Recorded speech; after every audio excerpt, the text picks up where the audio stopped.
Ce n'est pas la volonté, le temps ni l'énergie qui manquent à l'association des amis d'Alexis Moutanda Adam d'organiser des séminaires de formation des formateurs à travers toutes les antennes de la ville-province Kinshasa.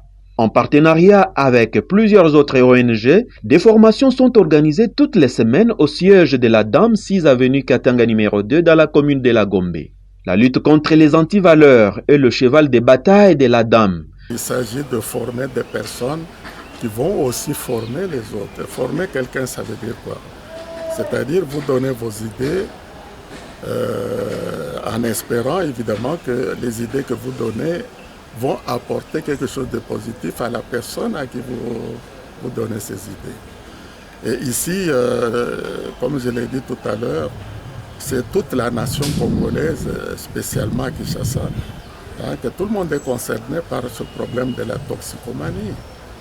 La toxicomanie maintenant devient un véritable fléau pour la population. Et comme je l'ai dit tout à l'heure, dans notre ville,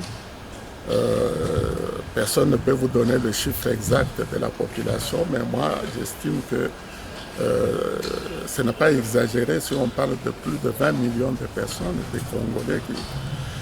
Et c'est la ville qui est la plus visée, si vous voulez, par l'alcoolisme, par le tabagisme. Et aujourd'hui, c'est le Bombay. Et puis demain, on ne sait pas qu'est-ce qui va encore arriver. Et vous, comme vous êtes en train de l'expérimenter, ça se répand très rapidement. Ce n'est pas seulement disons des adultes, mais ce sont les jeunes qui sont les plus concernés.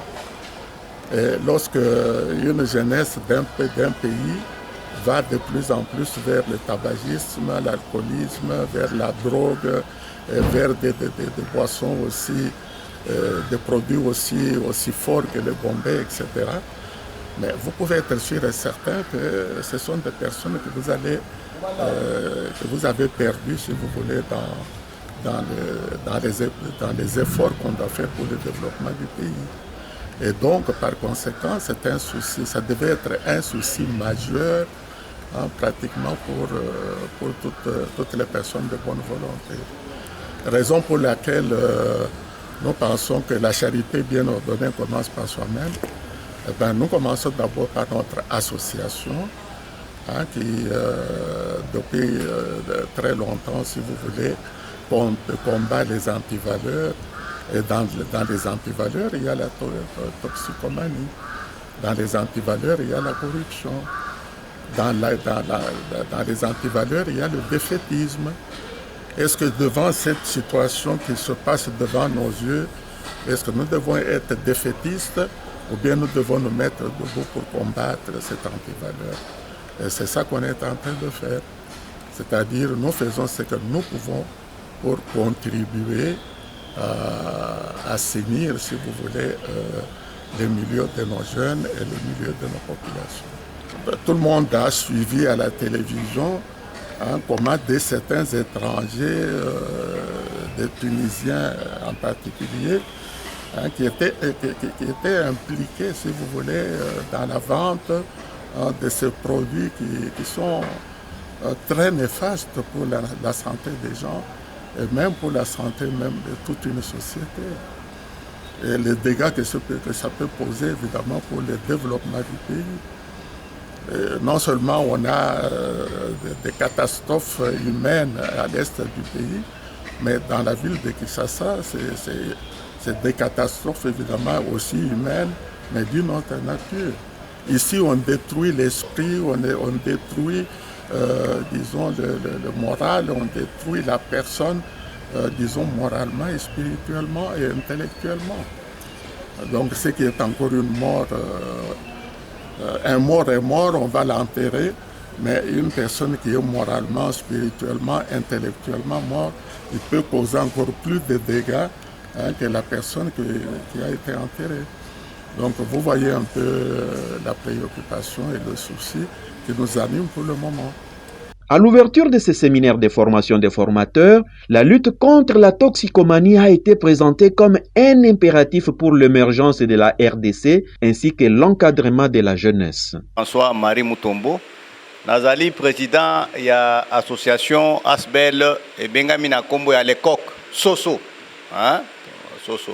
Alors, symbole wana ya soso ezali nini? Soso eza eloko oyo elamusaka biso, eza lokola éveil, hein? Éveil ya nani? Ya peuple congolais. Président alobi makambo awa ebele, hein?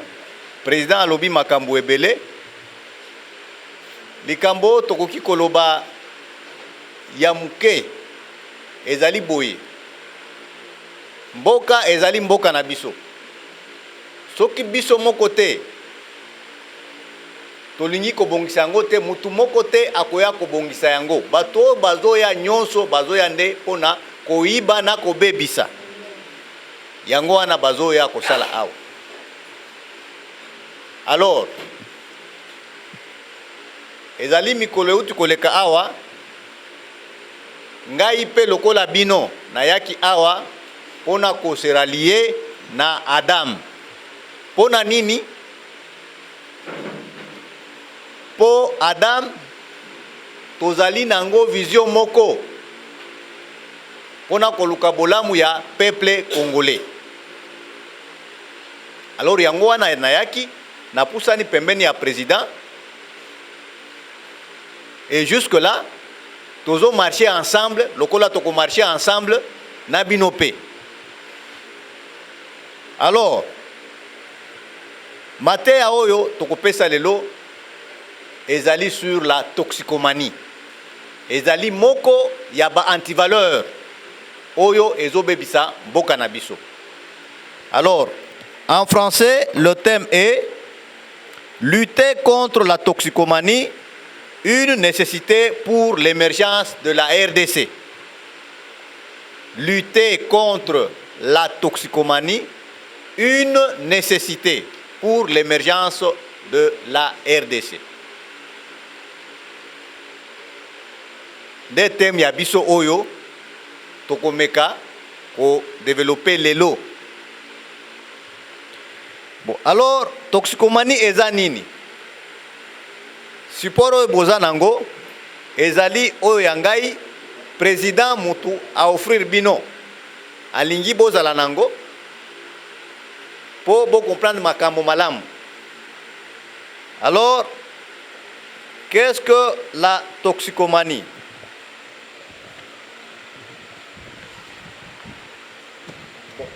D'habitude avant ya kobanda tosalaka mwa révision ya connaissance, mais étape wana tokosote yango tokosala yango lobi na suka. Tokosala aujourd'hui pré-test te, tokosala post-test, c'est-à-dire après formation. Alors toxicomanie ezali nini? To poser nanu problématique. De nos jours, la plupart des Congolais s'adonnent aveuglément à une pratique plus que dangereuse pour la santé, l'intoxication ou la toxicomanie. Or, l'intoxication de l'organisme avec des substances toxiques, tabac, alcool, cannabis, cocaïne, héroïne, psychotropes, Bombay, entraîne des conséquences très fâcheuses sur plusieurs plans, surtout sur le plan sanitaire. Voilà. Wana tote eza problématique. Pour formation oyo to organiser ango sur base ya antivaleur wana o tozo kuta na kati ya population na biso. Toxicomanie eza nini? Ezali kobebisa nzoto na biloko mususu oyo esengeli te tomelaka po tobebisa nzoto na biso te. Cigarette ezali oyo ya zolo oyo batiaka, ezali shisha, ezali pipe, nyonso wana ezobebisa nzoto na biso. Ezali alcool, mususu babengi zododo, mususu babengi agene, biloko nyonso wana ezobebisa nzoto na biso. Ezali cannabis diamba, ezali cocaïne oyo ba eutaka na fe ya coca, ezali héroïne, ezali psychotrope. Ne vous en faites pas parce que na ba milieu oyo biso tozali peut-être nano momona cocaïne te, mais eza ebele awa na Kinshasa. Et comme la kawapi kaka na aéroport na biso awa. wana ezali témoignage ya colonel oyo azokamba département antidrogue ya la police, parce que nazalaki pe kuna na la police de place na pesa ki première formation ezalaki na la police na biso awa na commissariat général ya département antidrogue ayaki na bilili drogue oyo bazokanga du jour le jour awa na aéroport oyo boza na IDT oyo eza awa. Alors ces extraits confirment clairement que la société congolaise est gangrénée par la toxicomanie. Ezali bato mususu ya mayele basi bakoma ba livre bakoma na ba journaux baleka na ba télé bazo décrier eloko wana ya toxicomanie. Lolenge ya mwana mboka oyo kombo na ye ezali awa ezali Maître Charles Omombo Loseke akomi livre na ye oyo mukanda titre nango ezali droit à la santé, contrat médical et couverture sanitaire universelle. Soki ozui mukanda wana okotanga na de page 140 à la page 142. Alobi nini? Dans la ville de Kinshasa, la presse audiovisuelle montre souvent les images de jeunes gens décédés par suite de l'absorption d'un whisky en sachet ou en bouteille appelé Zododo. Les pouvoirs publics prennent sporadiquement des mesures, mais ces mesures ne sont jamais respectées. Voilà. Mutu nyonso azali awa azali témoin. Au moins mutu nyonso azali na télévision. Asi azwa témoignage atali na télévision. Ya mabe nini biloko tobengi Zododo, eloko tobengi agene, mabe nini ezosala na kati ya population na biso ezala epai ya mibali ezala epai ya basi.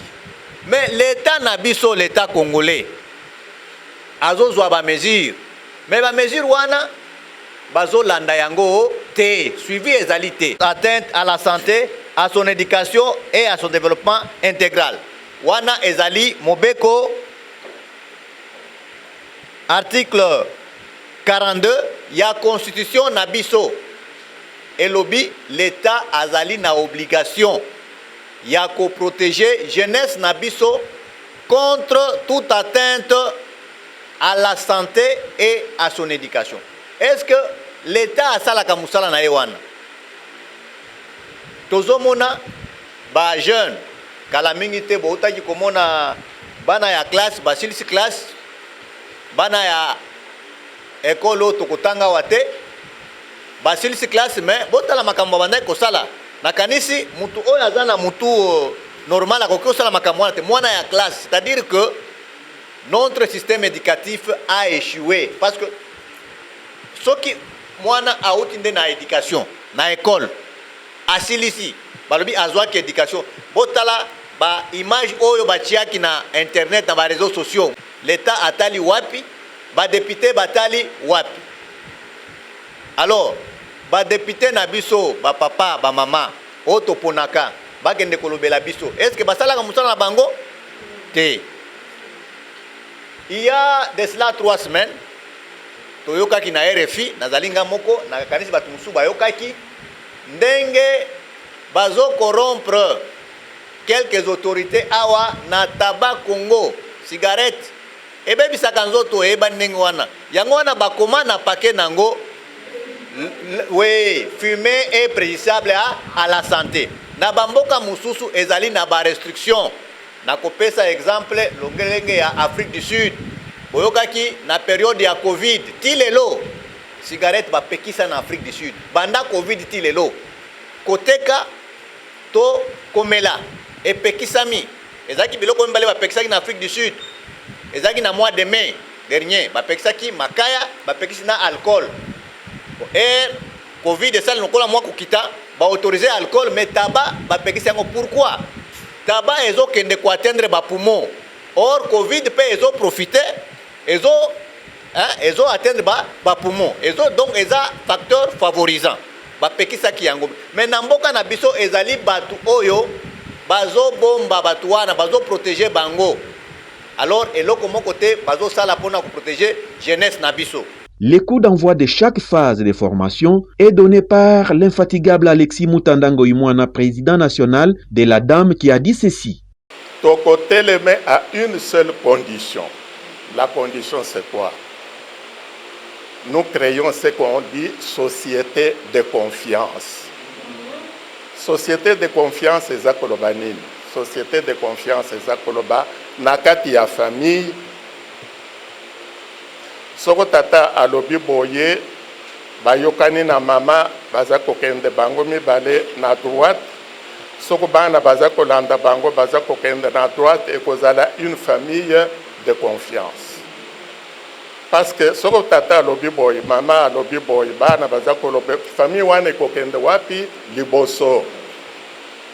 Mais une famille, soko tata alobi, tosala boye, mama alobi, tosala gauche. Bana bayeko bima ba mosusu droite ba mosusu gauche. Est-ce que famille wane kokende liboso? C'est ça qu'on appelle famille de défiance. Famille wana ne peut pas aller très loin. Si on veut maintenant vous diviser nakati ya famille wana, ba monique mikolo nyonso kaka tata lobi boy mama ndenge moko bana ndenge moko banguna bakokotela bino. Batwana pona nini bazako yokana boye etc. Mais tomoni na kati na bana na yewana moko ezali mwa boye na boye topese yo mwa zododo tokomwana ndenge nini akosala. Soko mwana wana bandi komela zododo akosuka ndenge nini. Est-ce que akozala lisusu na kati ya confiance? Non. Soko azali mwana mwasi akozala na kati ya confiance? Soko tata accueille droite, maman gauche, puis tata sali banini tout ça, maman ndenge moko. Est-ce que eza famille de confiance? Si ko itokomi na quartier, toye kokoma na commune, toye kokoma na nini tout ça, tokomi na capitale de la République démocratique du Congo. Tozako loba Congo mobimba te, kaka capitale de la République démocratique du Congo. Donc c'est la capitale qui est le phare de la République. Mais quand tu as la capitale, tout le monde a gagné. Bango na bamoni ke nakati ya bakongolais wana sokoto tiki bango ndenge bazali belé bakolanda nzela ya malamo et puis lobi bakondimela biso lisusu te. Tokotisa bango nakati ya molili. Oyi molili wane bandi ndenge nini liboso tozala koloba o brasserie ebele na Kinshasa ba primus ezali banini primus na kwa liboso na baskole banini wana muke ekokite tokotisa nini zododo na banini etc. Zodo de côté. Oyebi que bière oya biso tomelaka wana ezalaka na 3-4% d'alcool. Nakati ya zodo de ba mama c'est 40% d'alcool. Et puis to somba kango wapi liboso ezalaki uta na Angola sikoyo baye kosalela biso ba usine kaka nakati na biso. Bazako bimisa ya bleu ezali ya ba vert ezali ya ba jaune ezali ya banini ezali etc. Kaka na l'euro ya soko bimia ozimuto pe obandi ko tambola na ba quartier, vous allez voir la quantité de zodotes qu'on consomme dans la ville. Donc soko bana na biso bana na bino bakoti na nzela wana tokosuka ndenge nini. Est-ce que nous serons encore une société de confiance? Et nous allons donner raison à qui? Na banguna woy balingi te ke biso tokende woy ba image balakisa ki biso ezalaki ti na bapaya, c'est-à-dire des Tunisiens avec des drapeaux, je ne sais pas, République d'Aïr, etc., consort. Et puis tomonaki ba policier baza kokende na bango na basaka na saka ya bombe wana. Ça fait 2 semaines batwana bakei wapi batindi bango na boloko bakendaki na justice. Est-ce que bazali na Kinshasa ou bien basi bakei bato wana baza wapi? tozali na kati ya mboka ya modèle nini. C'est pour cela que prise de conscience ya ba Congolais il faut ezala. Il faut ezala po tozala tata moko, mama moko, famille moko, peuple moko, nation moko, etc. Et puis leur wana soko to réussir. O nzambe apesi biso mboka wana akosepela te. Mais soko to sali yango te akosepela. Mais soko asepeli te mboka wana akokopesa ngo moto mosusu. Na Bible balobaka nini? Soko bapesi yo 10 talents, il faut développer ba talent wana. Bapesi yo 20 talents, il faut développer. Mais oyo monto a développer talent oyo bapesi ete bakosala nini? Bakopesa nani? Alors mboka na bino soko bozali na kati wana bitumba etc. Oyo apesi bino mboka wana oyo abundaki depuis le début po mboka wana ezala ya bino akosala nini? Bino bokotika na kata mewa kasi bana na bino bakozala nini? Après le message poignant du président de la Dame basé sur la prise de conscience, les réactions n'ont pas tardé. Toye awa tozaba 111 ya président Zakari, tosangani na président Alexis Adam, tozo lutter contre anti-valeur na bana na biso, tozo mona bana na biso bakomi bakuluna, bazomela babombe, bazododo, baizina ba whisky tondi na mboka, bavia bana na biso ezokenda kobeba. Yango lelo toyaki awa, toyaki formation pour encadrer ba mama e bilanga, ba mama na baka na baka chat, kan kokolo partout, na ba changu, funa, tozobela ba mama nyonso. En tout cas to bunda pona bana. Ezalaka nde tozomona ba Molière te eleki kaka po ezoleka kaka lokola ba olakisa so ba filmer. Mais après film, réaction sur maman eza nini. Ya on a senga maman nyonso botelema. To telema ensemble to lutter contre biloko parce que ezobeba sa vie bana na biso. Ezopesa passe.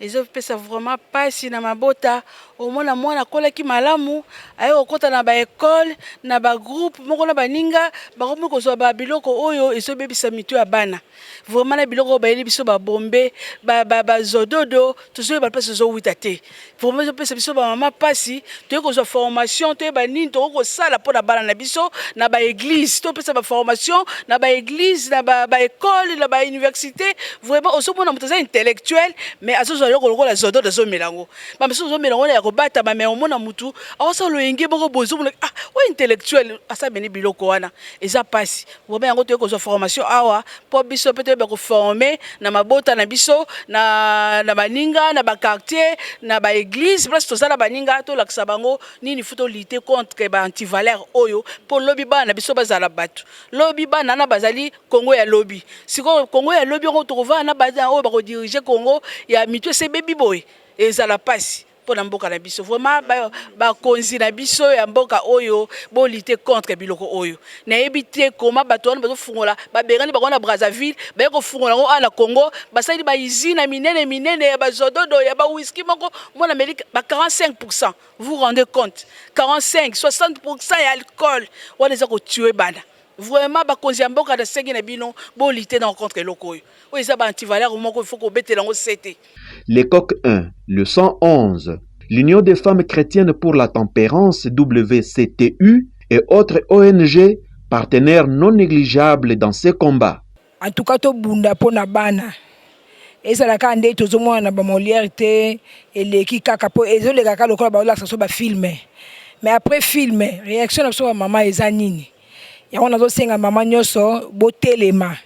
To telema ensemble to lutter contre biloko parce que ezobeba sa vie bana na biso ba konzi na biso ya mboka oyo bo lutter contre biloko oyo na ebité koma bato wana bazo fungola ba berani ba na Brazzaville ba ko fungola ngo ana Congo ba sali ba izina minene ya ba zododo ya ba whisky moko mona Amerika ba 45%, vous rendez compte 45-60% ya alcool wana za ko tuer bana vraiment bakonzi ya mboka na sengi na bino bolite na contre eloko oyo. Si nous voulons vraiment le développement de notre pays, il est impérieux de combattre par tous les moyens ces fléaux qu'est la toxicomanie, un fléau bien entendu qui tue à petit feu.